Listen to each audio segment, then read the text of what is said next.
বিএনপির ভারপ্রাপ্ত চেয়ারম্যান তারেক রহমানের সাম্প্রতিক সফর বাতিলকে কেন্দ্র করে নির্বাচন কমিশন ইসি ও একটি রাজনৈতিক দল বিএনপির দুর্বলতা হিসেবে দেখছে বলে মন্তব্য করেছেন দলটির নেতারা। তাদের দাবি, এটি একটি ভুল রাজনৈতিক মূল্যায়ন এবং বাস্তবতার সঙ্গে কোনো মিল নেই। বিএনপির স্থায়ী কমিটির একজন সদস্য বলেন, তারেক রহমানের সফর বাতিল কোনোভাবেই সাংগঠনিক দুর্বলতার প্রতিফলন নয়, এটি ছিল কৌশলগত সিদ্ধান্ত। কিন্তু ইসি ও একটি বিশেষ দল এটিকে রাজনৈতিকভাবে ভিন্নভাবে ব্যাখ্যা করার চেষ্টা করছে। তিনি আরও বলেন, দেশের বর্তমান রাজনৈতিক পরিস্থিতি, আইন শৃঙ্খলা ও কূটনৈতিক দিক বিবেচনা করেই সফর নিয়ে সিদ্ধান্ত নেওয়া হয়। এটিকে কেন্দ্র করে বিএনপির জনপ্রিয়তা বা সাংগঠনিক সক্ষমতা নিয়ে প্রশ্ন তোলা উদ্দেশ্যপ্রণোদিত।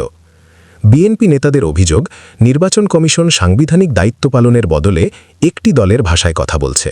এতে কমিশনের নিরপেক্ষতা নিয়ে জনমনে সন্দেহ তৈরি হচ্ছে। দলটির মতে, একটি গ্রহণযোগ্য নির্বাচনের জন্য ইসিকে সব রাজনৈতিক দলের প্রতি সমান আচরণ করতে হবে। এদিকে সংশ্লিষ্ট রাজনৈতিক দলটি প্রকাশ্যে এ বিষয়ে মন্তব্য না করলেও তাদের নেতারা বিভিন্ন সভা সমাবেশে বিএনপির ভবিষ্যৎ আন্দোলন নিয়ে সন্দেহ প্রকাশ করছেন। বিএনপি নেতারা স্পষ্ট করে বলেন, আন্দোলন ও নির্বাচনী রাজনীতিতে দলটি আগের চেয়ে আরও সুসংগঠিত। সফর বাতিল কোনো দুর্বলতার লক্ষণ নয়, বরং সময়োপযোগী রাজনৈতিক সিদ্ধান্ত।